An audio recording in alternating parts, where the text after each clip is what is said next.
Next up on the Cosmic News Network, First Contact with Joshua Pert. Good morning, Earthlings. Good. How you doing today? Good. How you doing today? Welcome to First Contact Radio. Welcome to First Contact Radio. To talk about all these things we're talking about is because in life, everything is energy. Every single thing that's out there. Yo, it's First Contact with Joshua Poet. He's the man on the mic, just in case you didn't know it. Covering news from all around the globe, from the weather and space to UFOs. He'll talk politics and make you open your eyes. Conspiracy theories and government lies. He'll dig it all up and try to find the proof. Cause it's time to demand the truth. It's time. First Contact Radio. We It's time to demand the truth. It's time. First Contact Radio. We have It's time to demand the truth. It's time. First Contact Radio. It's time to demand the Contact truth. Radio. Good morning, Earthlings. How you doing today? Welcome to First Contact Radio. It is Friday. The weekend is upon us. Let's jump into our astrology, see what we have to deal with today, and let's even look over into the weekend. Okay, right here today we see two signs here for the moon sign, which means void of course. So we go to see what time that the transition took place. 4:56 a.m. So we have arrived. So right now we have gone from Sagittarius to Capricorn for our moon sign. Capricorn is an earth sign, just like our sun sign is also an earth sign, but it's a different type of way of looking at things. This Capricorn teaches us to look past the illusion of the physical, because when we see the physical, we don't necessarily see all of what's going on behind it, because the physical is the byproduct of the fire, the water, the air, and spirit that brings it all together. So you bring all of these elements and the ideas into the physical, and that's what we have. So we have to learn to look through the illusion. That's why in the tarot cards, the card that represents Capricorn is the card of the devil. The Hebrew letter assigned to it has to do with looking past the illusion. It has to do with eyeing. And you want to be able to learn to look past the illusions of life, to see what's really behind it. Because when we look at the tarot card of the devil, it's card number 15. And card number 15 are two numbers, and as we learn from numerology, we want to reduce to one number. So we look at the 1 and the 5, and it equals a 6. So the 1 and the 5 on the outside is the tarot card of the devil, but if we go underneath it, it's the card of the lovers. That's card number 6, which is all about the balance, the harmony, and that's the idea of looking past the illusion of that physical to see what's really behind it, that there's something more behind it. So that's our challenge with Capricorn energy, to keep going, to keep moving forward in the practical world, in the physical world, but don't get caught up in everything you see, because it is just an illusion to what is really out there. Now we look at all the different signs here, a lot going on. We have a square going on between Mercury and Capricorn. Okay, that's our ability to communicate. So we have a challenge that we have to deal with later in our communication and dealing with the ideas of practicality and seeing through illusion. And then later this evening, just before midnight, 11:55, we also have that Capricorn moon is going to be at a square with this sign here of Uranus. Sudden change, unexpected events. Okay, so whatever it is taking place in the physical world, we want to be challenged to look deeper behind it. Okay, so that is our challenge for today. And now tomorrow we're also with this Capricorn moon. And on Sunday we make a transition from the Capricorn moon into the Aquarian moon, where we go into an air sign. And that's where we're going to be when we return on Monday. So just remember, Capricorn, dealing with illusion, looking past illusion. Capricorn is also about endurance, moving forward, continuing to move on. So there's a lot of positive aspects that go with the Capricorn ideal, but we want to keep in mind the part about looking past illusions. Our moon phase is currently at 61% full, making its way up to the full moon. The Mayan Oracle, we're at a 5-tone day. The kin is the Skywalker, the guide is the dragon. The phrase is, I empower in order to explore, commanding wakefulness. I seal the output of space with the overtone, tone of radiance. I am guided by the power of birth. Spaceweather.com, solar wind is at 476.6 kilometers per second. Our planetary K-index is between a 1 and a 3 today.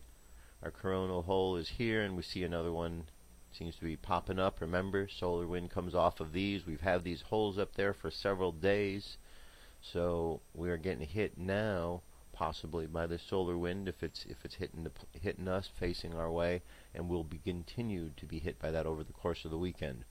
Our flare possibilities: 1%, X or M class flare, not very much. Geomagnetic storm activity is pretty much low as well. So we're just kind of waiting to see what kind of effect we're going to have when we get really hit by this wind, which it says will be 14, 15, so over the weekend. Alright, here's the report for today from Suspicious Observers. Keep in mind, winds go counterclockwise around a low. It's important because winds go clockwise around a high. You put those winds together and you get very strong. Upgrades. Good morning, folks. As you try to hold back laughter at my attempts to combine my awesome Celestron with my iPhone 4 camera, I want to assert that Miss Petersons and those at CNN are not alone in mirroring the ways I describe the weather, the same ones that used to piss off my professors due to their overt simplicity. And this is not something to be discouraged. I've always believed that weather was on the precipice of being really understandable by everyone if they just take the complexity away from it. CNN didn't do anything wrong, they just realized the best way to describe that motion. And we're back at Fukushima for another update. We've tracked from catastrophe to debris to cloud radiation to water leaks and back to steam rising from the reactors without an explanation. Look at the clearing drought zones isolated out west. Abatement comes from 2 straight weeks of northward flow of moisture from the Gulf and eastern Pacific storms. Speaking of which, we have even more development down there ready to make it rain. The eastern Pacific and remaining Gulf system have nowhere to go and only one place to send their water. Meanwhile, Nova Scotia will see Gabrielle tonight. Be ready. And someone stole Umberto's compass, like a drunkard out there in the East Atlantic. I won't break all these down, but I included the links from last night's news. NASA showing subantarctic warming belied by the surface ice. Also got the Voyager 1 left the system articles for you and the homepage tracking each of them in near real time. Early spring green down under could mean wildfires this summer, while the Atlantic seasonal forecast fail so far is now expected to ramp up. Back to now, took a gamma burst yesterday from the Aries constellation. While solar flaring remains pitifully low and sunspots aren't doing much better really, we are left looking at the solar wind. Soho and Ace both show a speed ramp following yesterday's density spike. It was a minor stream only. If I hadn't pulled the AIA 171 for your background, you'd never see Mercury trying to sneak back onto the Earth-facing disk here. For those following the planets, in just 3 days, Earth will be opposed by Mercury and Uranus. Meanwhile, Earth will be in the process of watching Venus and Saturn conjoin in the night sky. Looking at coronal hole power via ISWA reveals one strengthening bit up north. This is the positive opening currently on the backside of the Sun. The left half of that faces Earth. And the coronal holes we currently have are sizable and Earth-facing, just not very powerful. Earthquakes seem to suggest the same. Southeastern filament pop and shots of our star to close. Eyes open. No fear, it's 6:25 a.m. Eastern Time, and that's the news. Be safe, everyone. Alright, there you go. Thank you very much for the report. Alright, continuing along, 9/11, 9/11, 9/11. We've heard plenty about 9/11 for years and years and years. What we need to really get on board with is the fact that it was a false flag event. Many Americans are waking up to that fact. If you scour the internet, you can find tons of videos, not only on the subject of 9/11 itself in the form of a documentary, but you could find a lot of testimonials and videos of people speaking out about it during interviews. You can find, soldiers, veterans, people from all walks of life talking about 9/11. The word is out there. It's really only those who are diehards, believing everything the mainstream says, that are still feeling that 9/11 is exactly the way that the 9/11 Commission says it was. It's those who are taking time out to actually do some research that are realizing that there's something more to meets the eye. It needs a new investigation because the entire thing was fraudulent from beginning to end. So, today, what I'm going to play for you is I've got this piece. I know you've seen Loose Change before. Well, this is Loose Change 3rd edition. Says must see. Okay, so I'm going to make this link available for you. We're going to watch a little bit of it right now, and then you can watch the rest over the course of the weekend. Here we go.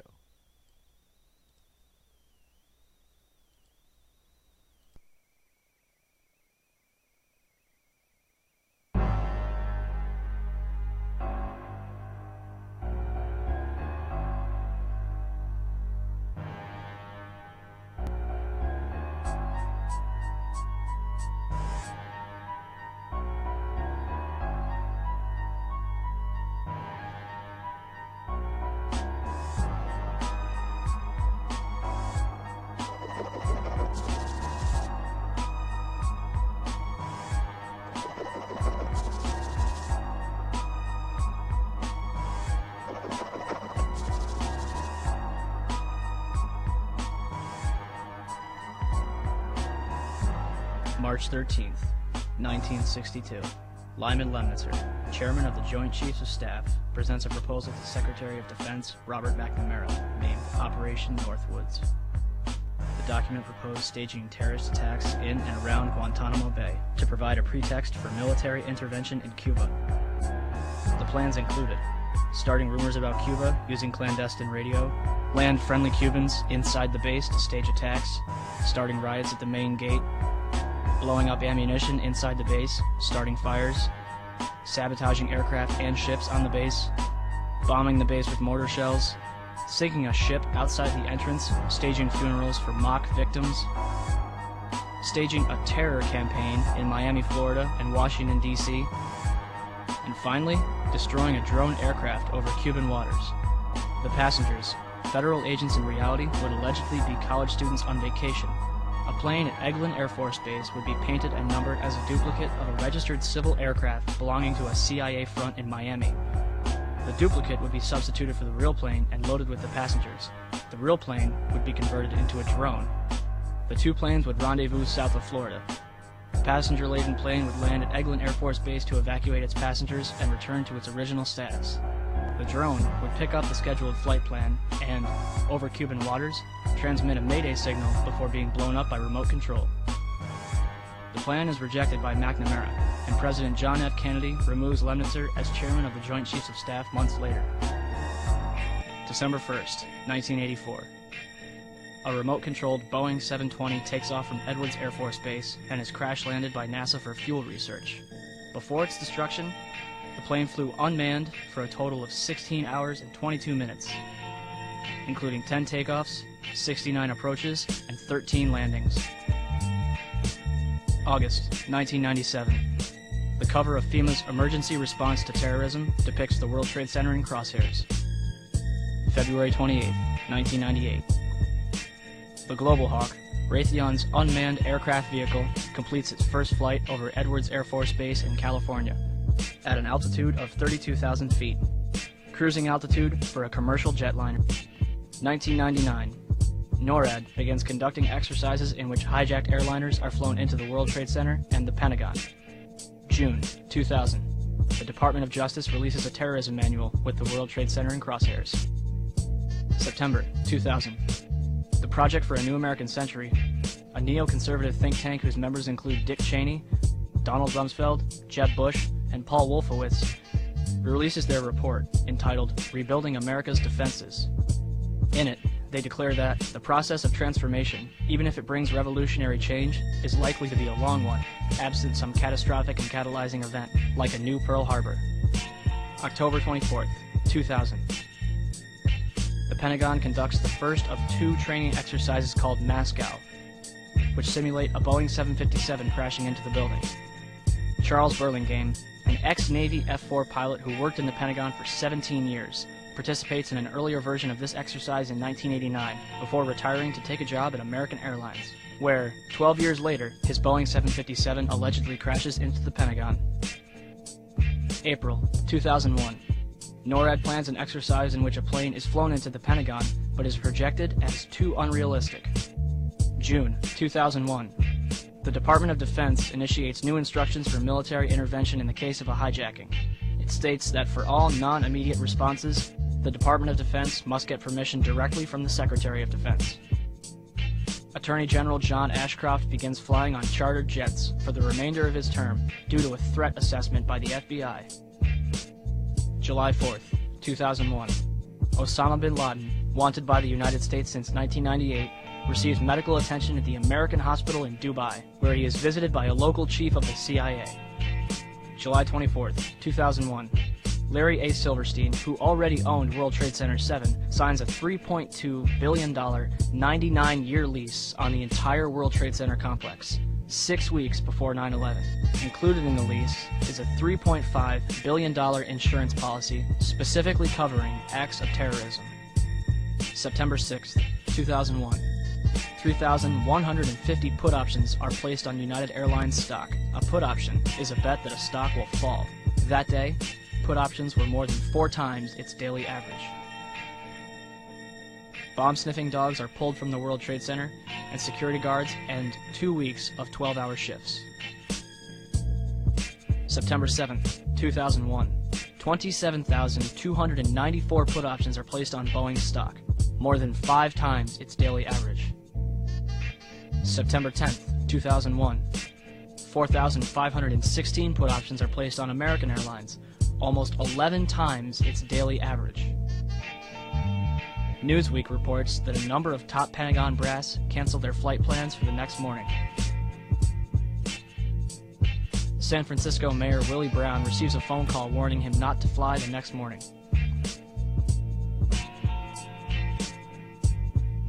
And in Pakistan, at a military hospital, all of the urologists are replaced by a special team in order to host their guest of honor, Osama bin Laden, who is carefully escorted inside to be watched carefully and looked after. September 11th, 2001. The National Reconnaissance Office in Chantilly, Virginia is preparing for an exercise in which a small corporate jet crashes into their building. NORAD is in the middle of a number of military exercises. The first, Vigilant Guardian, is described as an exercise that would pose an imaginary crisis to North American air defense outposts nationwide. The second, Northern Vigilance, moved fighter jets to Canada and Alaska to fight off an imaginary Russian fleet. 3 F-16s from Washington, D.C.'s National Guard at Andrews Air Force Base, 15 miles from the Pentagon, are flown 180 nautical miles away for a training mission in North Carolina. This left 14 fighter jets to protect the contiguous United States. Hi, Boston Center, Team U. We have a problem here. We have a hijacked aircraft headed towards New York, and we need you guys we need someone to scramble some F-16s or something up there to help us out. Is this real world or exercise? No, this is not an exercise manifest. Do we want to think about scrambling aircraft? Oh, God, I don't know. That's a decision somebody's going to have to make probably in the next 10 minutes. Everybody just left the room. The first question I have is basically to get from you a sense of how you would rate the American media in their coverage of the events of the attack last September. Well, let's see. Shamefully is a word that comes to mind.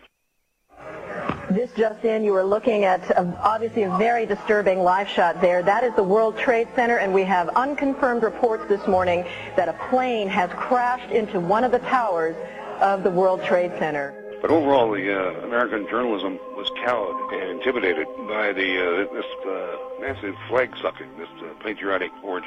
If you criticize the president, it's unpatriotic, and there's something wrong with you, you may be a terrorist. So in that sense, Hunter S. Thompson, there's not enough room for dissenting voices? Well, there's plenty of room. There's just not enough people are willing to take the risk. Jim, I don't know whether we've confirmed that this was an air crash, or to be more specific, some people said they thought they saw a missile. There was definitely a blue logo. It was like a circular logo on the front of the plane.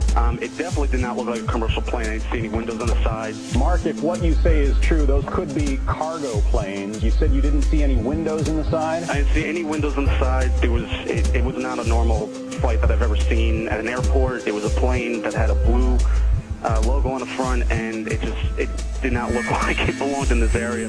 It's just sort of a herd mentality, lemming-like mentality. If you don't go with the flow, you're anti-American and therefore a suspect. This is as close as we can get to the base of the World Trade Center. You can see the firemen assembled here, the police officers, FBI agents, and you can see the two towers. A huge explosion now raining debris on all of us. We better get out of the way.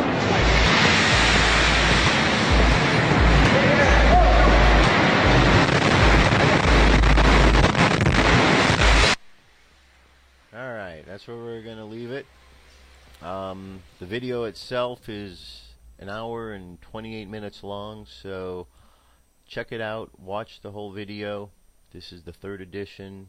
As you can see, there's already great information in there that wasn't in the others. Just so much with the subject, and it's great to see that there's continual updates to these types of programs. Alright, UFO News is up next. Stay tuned.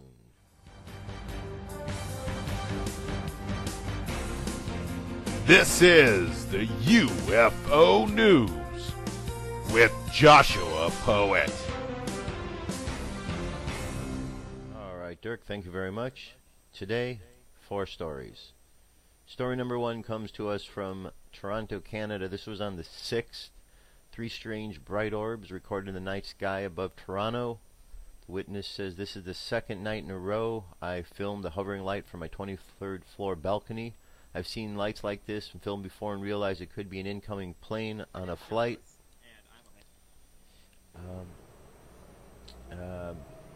With atmospheric conditions, in fact, the only signs I've ever had in the past few years have been on flight planes near airports, not just in a busy city but in the wilderness. The light phenomena is morphing. I was drawn to it.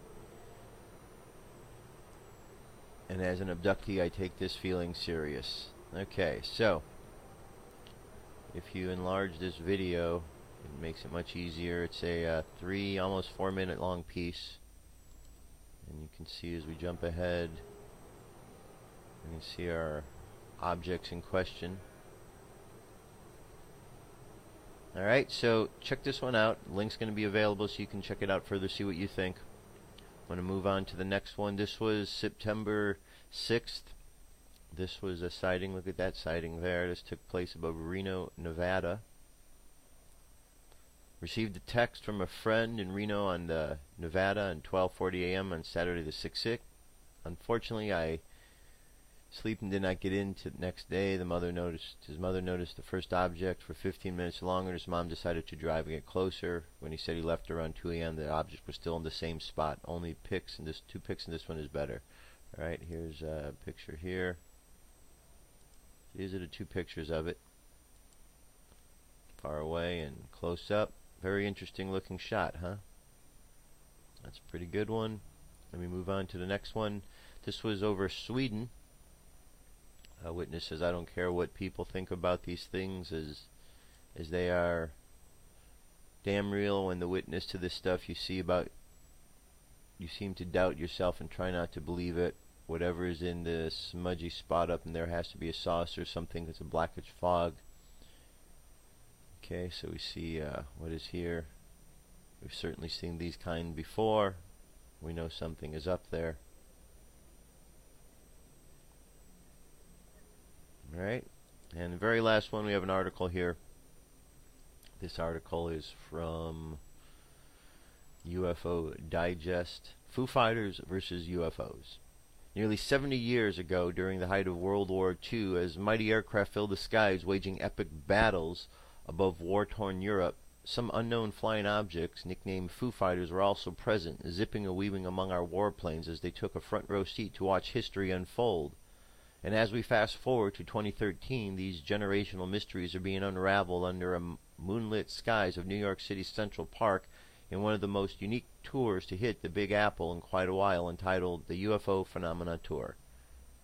Created by Pete and Stu Kendall, paranormal investigators and licensed NYC tour guides, aka New York's own ghost doctors, the UFO phenomenon is more than just a tour. Rather, it explores the whole spectrum of different aspects of the UFO enigma right smack under the center of New York's Central Park. It delves into the nuts and bolts on conducting an actual UFO investigation, including the usage of a variety of different investigative equipment.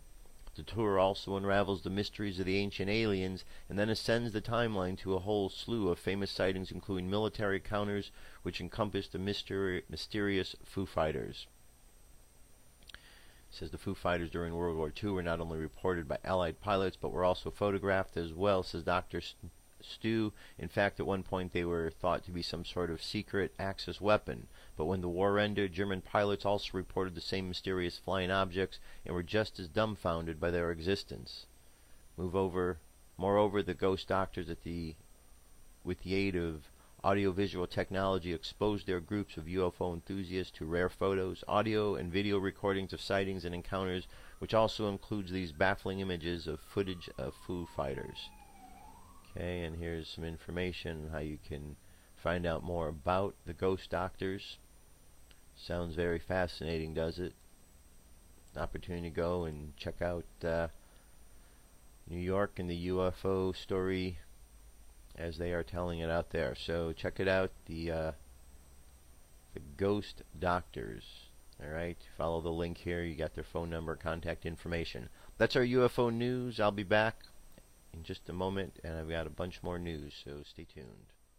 What if our government was responsible for some of the greatest crimes against this nation? Would you really want to know? These are big questions, but these questions deserve answers. It's time to demand the truth.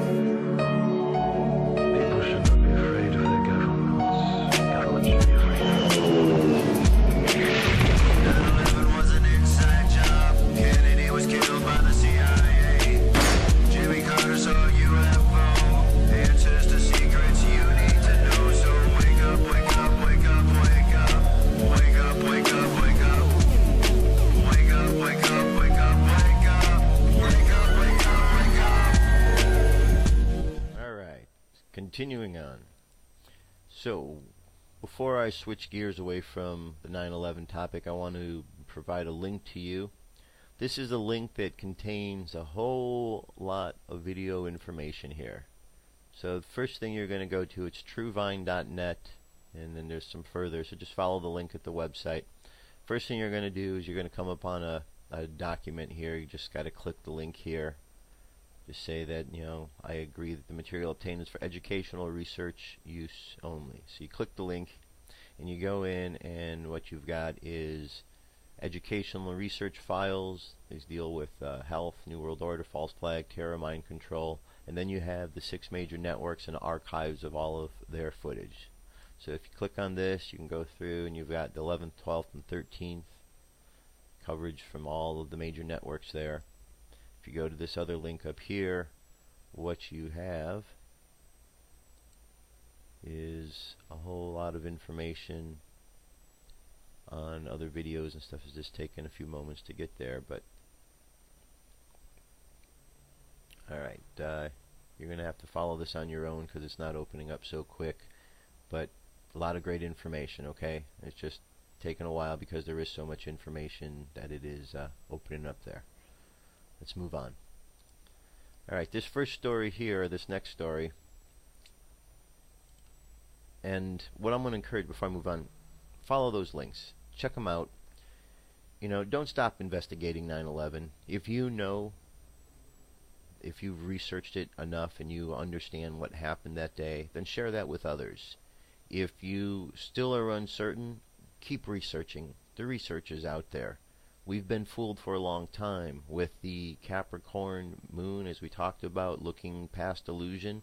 This is the time to look past the illusion. There's an illusion that's being woven by the media, by those in political power, and they think that people are not smart enough to figure out these problems. That's why they continue to do this, because they don't think you as Americans are smart enough to figure out what they're doing.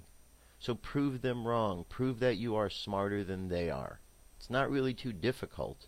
All you have to do is be able to do a little bit of research, and you can find all kind of holes in their theories. So do yourself a favor.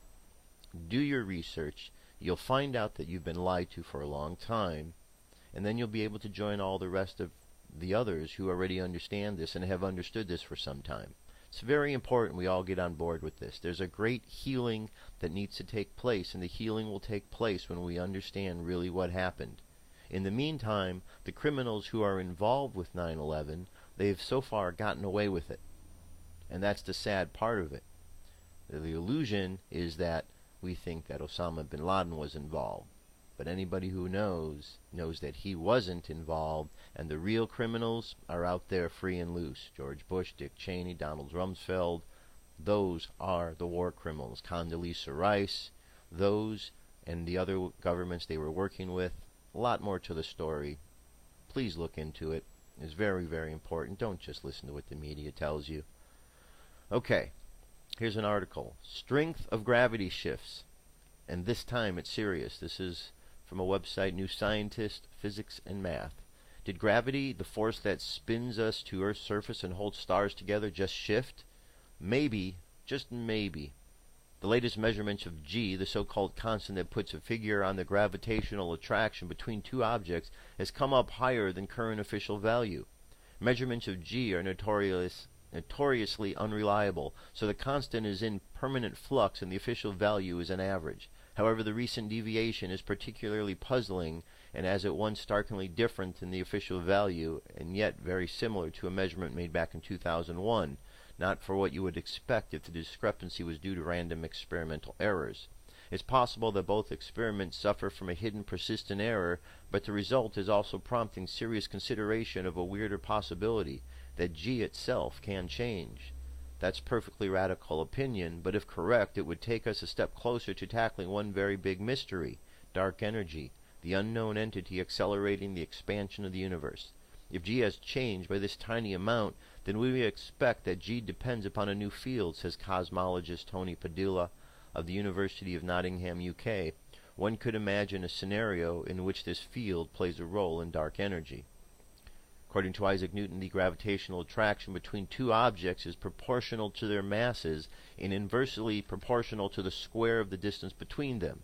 G puts an absolute value on the attraction. It was first measured in a lab in 1798 by British scientist Henry Cavendish using a device that determines the twisting of a wire due to the gravitational attraction of two pairs of precisely known masses. Since then, other methods have produced a multitude of different values. This is assumed to be due to various experimental errors, and the official value of G is routinely updated to reflect this, with the assumption that the values will eventually converge.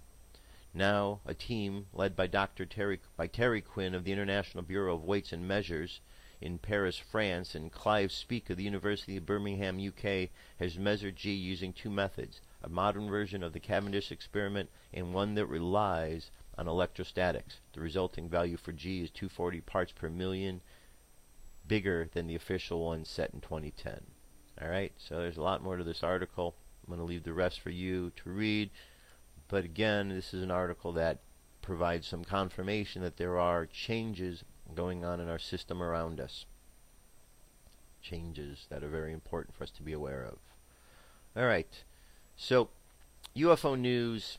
When I do the UFO news, it is talking about objects, unidentified flying objects. And those are the things I usually stick to in those reports. Later, as I'm going to do now, I'm going to talk about more things that are related to extraterrestrials, UFOs, but these are more extraterrestrials. This is getting into other information. So this is why I don't actually include these in the UFO news report, because those I'm just trying to stick to what we're seeing and the evidence that we're collecting.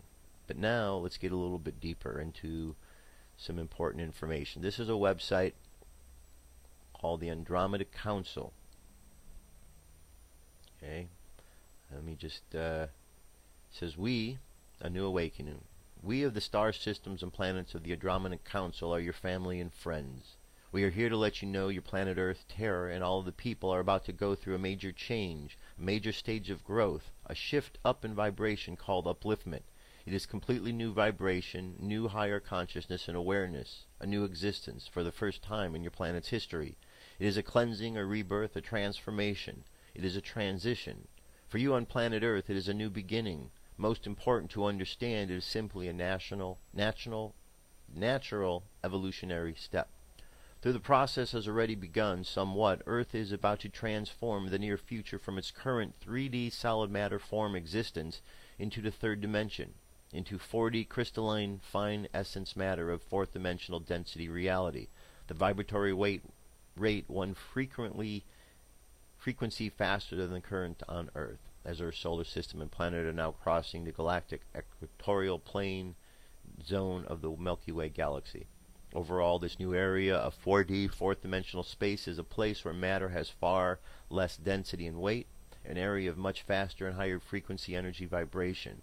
It is also a dimension where time will no longer have a hold on Earth humans. From a 4D fourth dimensional perspective, time doesn't exist, at least not the way the Earth presently experiences time. In addition, the area of fourth dimensional space also has a black hole with highly charged magnetic energies at its core. Earth's solar system and planet Earth will, upon entry of this zone, encounter this highly charged magnetic energies of this black hole and feel its effects. Some of your Earth scientists, astrophysicists, call this area you're entering an interstellar energy cloud, galactic or torsion energy wave. The speeding up of your solar system and its planets, including Earth, due to its faster and higher frequency energy vibration rate of this area, their upliftment into the fourth dimension, resulting in continued geophysical events and additional changes to planet Earth. These changes are projected to start by mid-October 2011. So, this is a good site, has a lot of really good information on it about the Andromedans, about the mission. And what I'm going to leave this link available for you so that you can check this out further. But I'm going to take you now over to a video of Tolec. And Tolec, if you are at the site here, the Andromeda site, you'll see it talks all about Tolec here. He's associated with this. And he's going to talk to you a little bit on this particular video, and there's a number of videos out there. He's going to talk to you about Comet Ison, what it is from the perspective of Andromedan and those from Andromeda. Okay, so I'm going to jump in here. It's a 12-minute piece, 12, almost 13 minutes. I'm not going to play the whole thing, just a part of it, just you can understand, okay? So here we go. This is Tolec. Hi, this is Tolec of the Andromeda Council. Today is Friday, September 6th, 2013. I'm speaking with you today because of a topic which the media is calling Comet Ison, and which my contacts on the Andromeda Council biosphere call Xanterexx. I'm very aware that it's a topic that is causing great discussion out there, some controversy, and a whole bunch of questions for me by you that I wanted to clear up. And therefore, in the past few days, I've secured a number of specific details from my Andromeda Council contacts regarding Xanterexx, its star system and planet of origin, executive officers, crew complement, and its purpose in coming here. That's probably the most germane topic relative to what the media is calling Comet Ison. So I'll be giving you those details in this report. First of all, as a reference point, I've pulled together a few photo images that people have pulled down and made available on the internet of what people are alleging to be Comet Ison. And of course, people are analyzing and dissecting these images with some pretty amazing technology. And yet, things are not always as they seem. This object called Comet Ison is one of those situations. I pulled together a composite image of what people are telling me that Comet Ison looks like. Seems to be a round ship or a biosphere being accompanied by a couple of other ships. Well, that's exactly what it is, a biosphere, and its name is Xanterexx, and it's traveling apparently as slow as it is because they want you to notice it. They want the kind of discussion that's being generated right now because it is in fact a harbinger for extensive contact and visitation.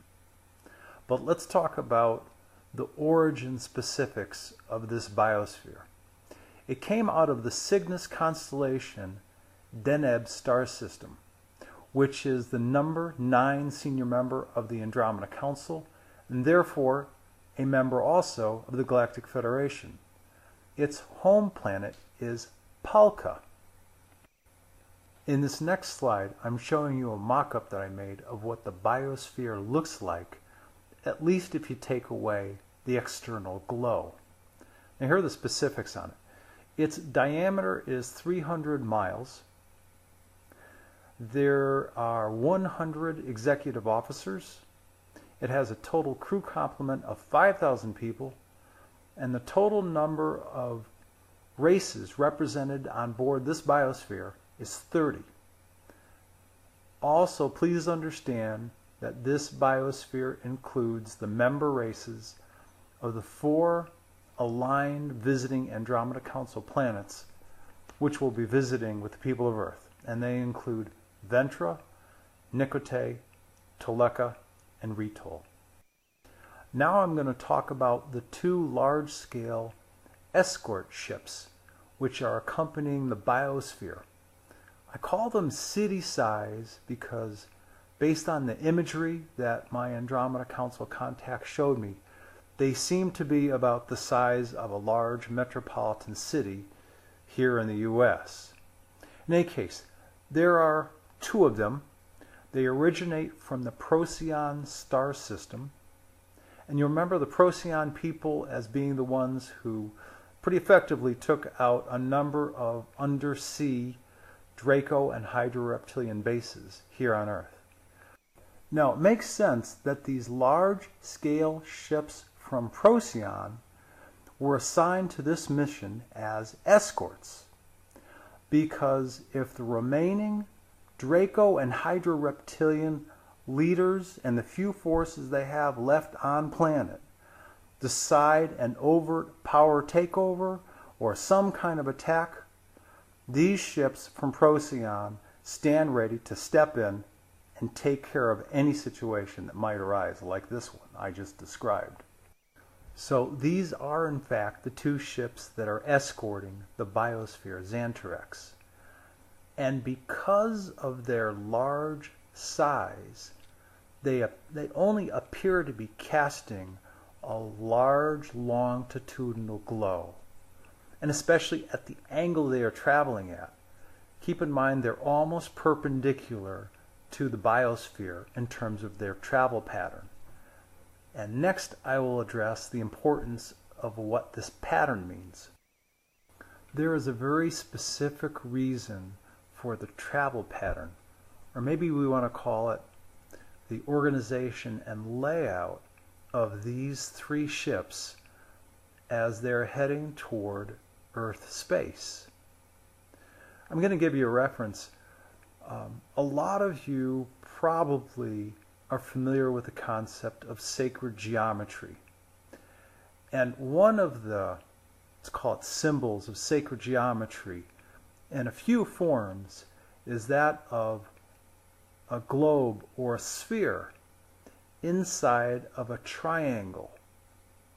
Well, if you look at the travel pattern or the organization and layout of the biosphere and these 2 escort ships, you in fact have an orb or a sphere, and at 2 perpendicular angles you have one escort ship and another escort ship. Well, if you connected the lines, mythical lines if you will, of these escort ships to the back, you'd in fact have a triangle with a sphere inside. I saw an image very much like this back in 1993 or 1994, and it was sort of like a blue crystal orb inside of a triangle, or maybe even a pyramid.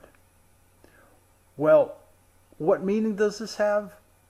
I'll tell you what my Andromeda Council contacts told me. They told me it has 2 meanings.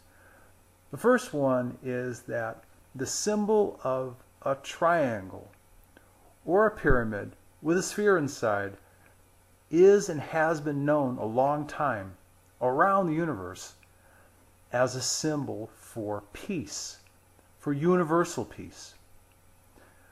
The second meaning that this particular organization and layout, they called it homecoming. That was specifically the term they used, homecoming. And so what does homecoming mean for us? I believe for those of us, our inhabitants of planet Earth, in the near future, we're going to get to be meeting people who are our relatives, who come from the stars. All right, so I'm going to leave it there. So there's a lot more to, well, not more, there's about three more minutes. A little more than 3. So I'm going to leave that to you because I want to get on with the rest of the info. But good stuff, right? So we've heard Comet Ison on many different theories. We've heard the theory that Comet Ison was a craft that is coming in. This talks about it further. We've heard it, now in many different ways. We've seen the images of it. So there's something going on with this. I guess we're all going to find out together because it's only a matter of weeks away from passing Mars, and then another month or so before it gets closer here to the Earth. I think it was November 28th when it's going to move around the Sun, and then 26th when it's closer to the Earth, and then on the way out in January. At least that's, if memory serves correct. Alright, let's move on from here to the book of Revelation. And today we are at Revelation 10. And I saw another mighty angel come down from heaven, clothed with a cloud, and a rainbow was upon his head, and his face were as it were the sun, and his feet as pillars of fire. And he had in his hand a little book open, and set his right foot upon the sea, and his left foot upon the earth. And he cried with a loud voice, as when a lion roareth. And when he had cried, 7 thunders uttered their voices. And when the 7 thunders had uttered their voices, I was about to write, and I heard a voice from heaven saying unto me, Seal up those things which the 7 thunders uttered, and write them not. And the angel which I saw stand upon the sea and upon the earth lifted up his hand to heaven, and sware by him that liveth for ever and ever, who crafted heaven and the things that therein are, and the earth and the things that therein are, and the sea and the things which are therein, that there should be time no longer. But in the days of the voice of the 7th angel, when he shall begin to sound, the mystery of God should be finished, as he hath declared his servants the prophets. And the voice from which I heard from heaven spake unto me again, and said, Go and take the little book which is open in the hand of the angel, which standeth upon the sea and upon the earth. And I went unto the angel, and said unto him, Give me the little book. And he said unto me, Take it and eat it, and I shall take it into thy belly bitter, but it shall be in thy mouth sweet as honey. And I took the little book out of the angel's hand, and ate it up. And it was in my mouth sweet as honey, but as soon as I had eaten it, my belly was bitter. And he said unto me, Thou must prophesy again before many peoples and nations and tongues and kings. Alright, so there you have Revelation 10. So, quite a story that is being unfolded. But let's jump over here now, and let's get a little bit of review of where we've been this past week, because there's so much we don't want to get so far ahead of ourselves. So, this week we went through 6, 7, 8, 9, and 10. Okay, so if we go down here, we're going to look at this outline here to see where we've been. Alright, we've started dealing with the seals. Okay, we started looking at all of these 7 seals, and what we started finding that there was a number of warnings, a number of things which were loosed upon the earth, sort of like in Egypt, the plagues that we heard with the Exodus going on there. And we just have a continuation of them. We get all the 7 seals. We hear about the 144,000, which is an indication that people are trying to figure out what this number represents. Is this a number of those who are going to be left? Is this a number of those who are saved? Is this a number of those who are coming down to assist? Something that we're all looking to find out. So we'll get more into the 144 as the story goes along. But what we see here over and over and over is just a continuation of this, in some ways, the wrath of God being poured out upon the wickedness of earth. And we could look at the story in Revelation as a very literal story that's exactly what's going to go on. It could be something that could be pertaining to this time. It could be something that could be pertaining to a time when it was written. Some say during the time of Nero was the time when a lot of this applied. Within that time period from like 64 AD to 95 AD is a period of time that scholars think that this book of Revelation was written and some of this applied to. But there are also those who think that the story is applying to sometime in the future, sometime that maybe we're experiencing now. Perhaps the reason the book of Revelation is so right on is because this is a nature of society and we go through these cycles over and over again. And perhaps because we continue to go through the same cycles, we're dealing with the same types of lessons. I tend to think that it's a kind of combination of all of these, but the deeper symbology is teaching us something more. When we look at the symbology and the numbers, we have 7 seals, we have 7 chakras in the body, we have different plagues being set out, we have messages and warnings from God. It just really kind of ties in with a lot of other stuff. I think of the book of Enoch, and at the beginning when it says how the ungodly and wicked will be removed. So this, to me, kind of ties in. It's just a promise that God has not forgotten the goodness of the earth, and God knows that there is wickedness that sprouts up from time to time that has to be cleansed. And that seems to be what this is, a cleansing of the wickedness, but the promise inherent within this that those who are with God are going to be okay. So that's the most important thing I take out of this book and out of the Bible in general. And I think there's many great books of prophecy that are out there and spiritual books that really kind of say the same thing. So good news for us. As long as we're on the side of good, the side of God, we don't have to worry. We know who the ungodly and wicked ones are, and those are the same ones who are telling us that we need to be afraid of any of those who might come down. So we just got to pay attention to what people are saying, and we'll understand who's on what side. Okay?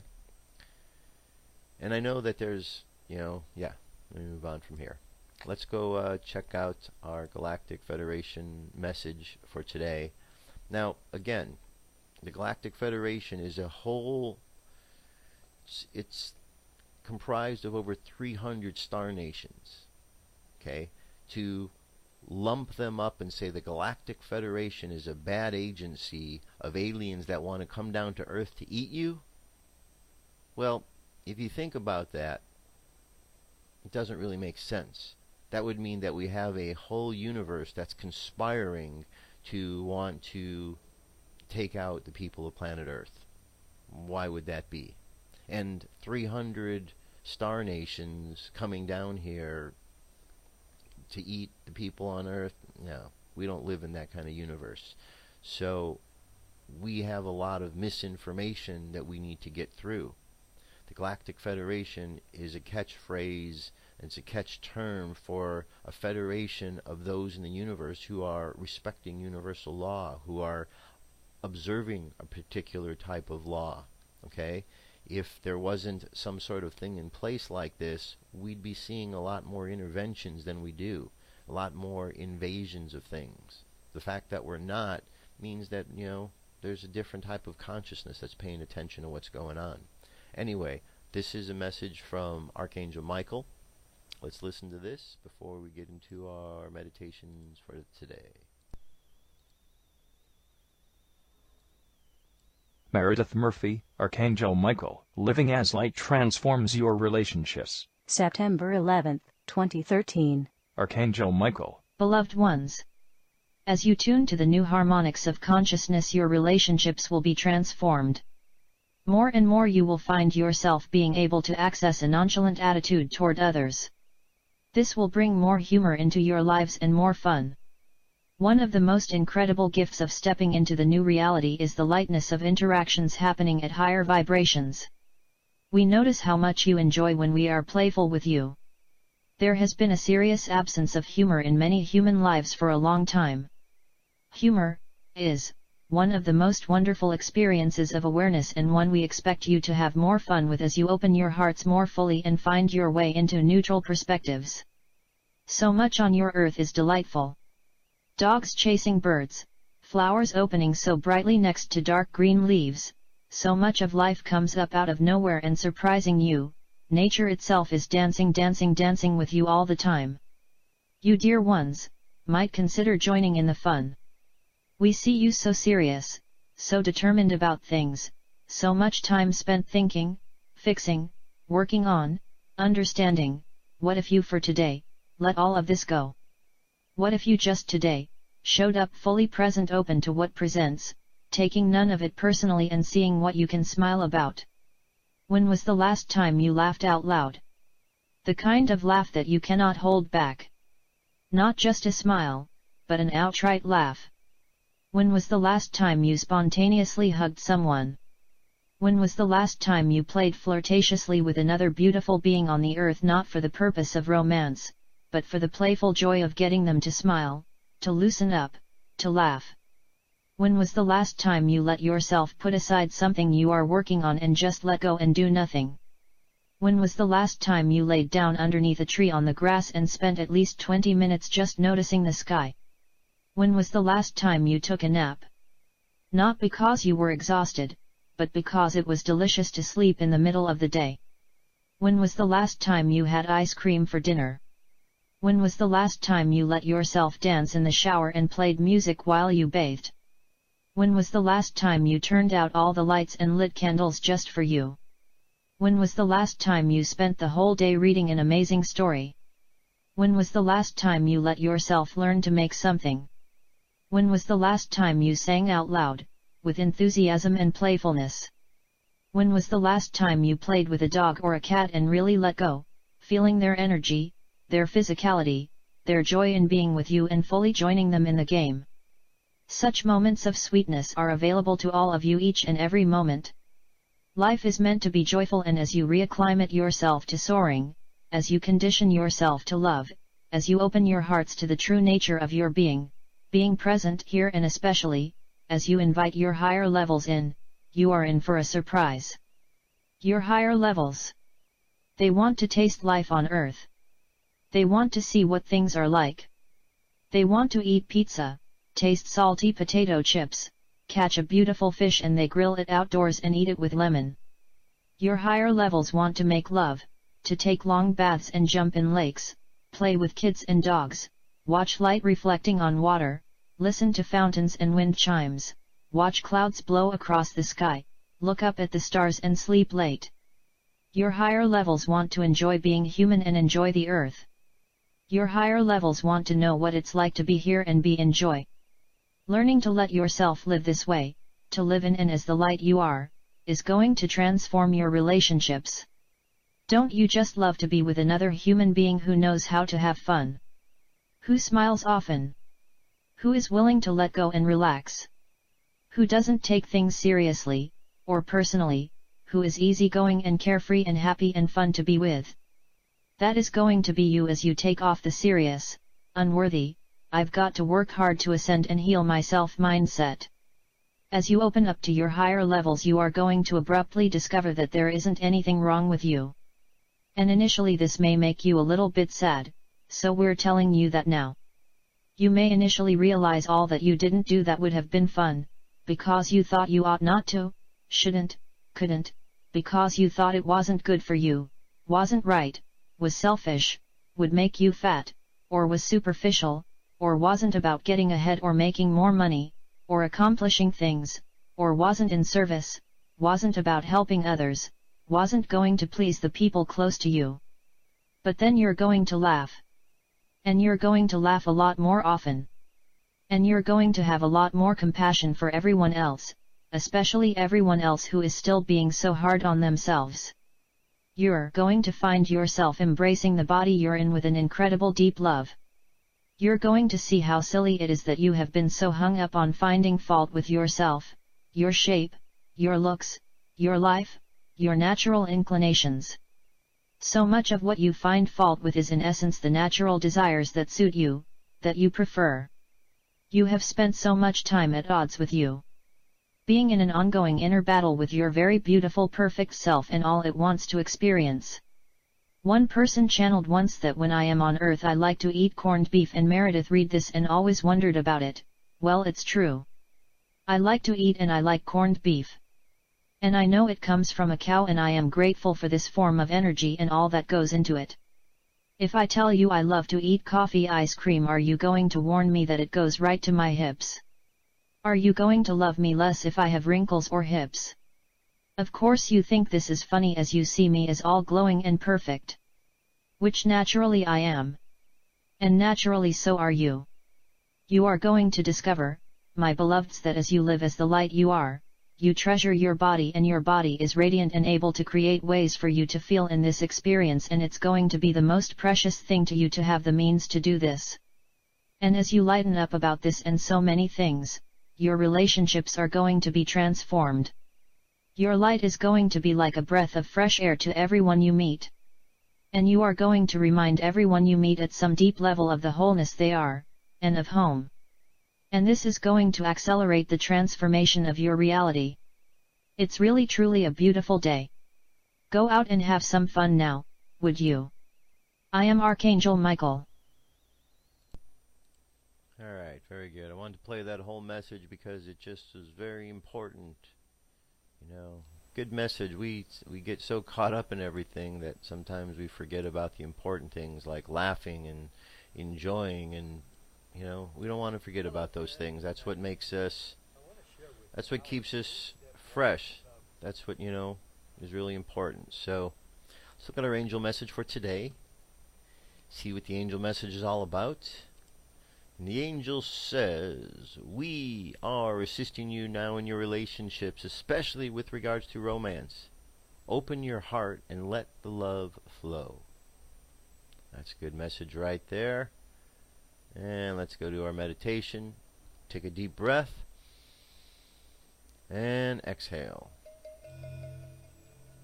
Take another deep breath. And exhale again. Alright, let's make sure all our chakras are activated. Starting with the chakra at the bottom of the spine, red, orange above that at the belly button, yellow just below the rib cage, green in the middle of the heart, blue at the throat, indigo at the third eye, violet at the crown chakra, and the light continues on into the cosmos. Feel the energy as it flows through you, coursing through you from the top of your head down to the bottom of your spine and on. Feel the energy, see the multicolored energy as it's inside flowing from chakra to chakra. Feel all of the chakras moving and acting in synchronicity, acting and working efficiently. Imagine all of the wisdom that is pouring down to you from the cosmos and coming up from the earth. Imagine all the wisdom inherent in all of the chakras.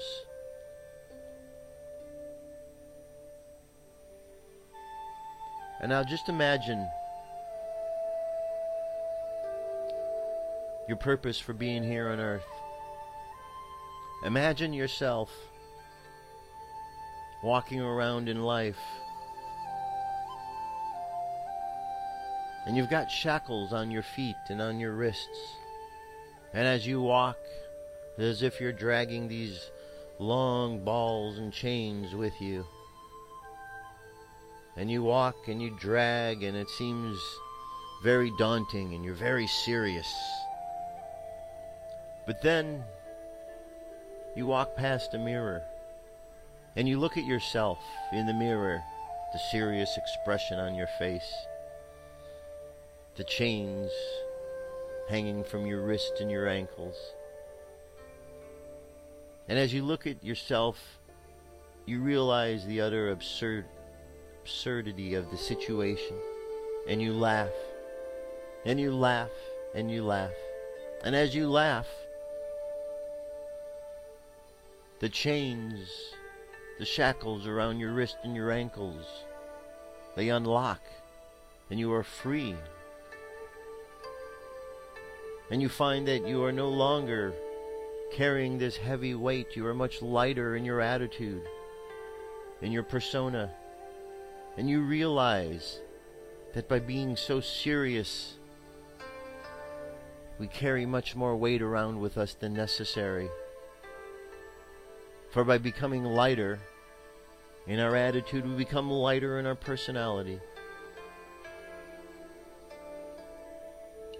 And we're reminded the necessity to have fun, to learn to play with life.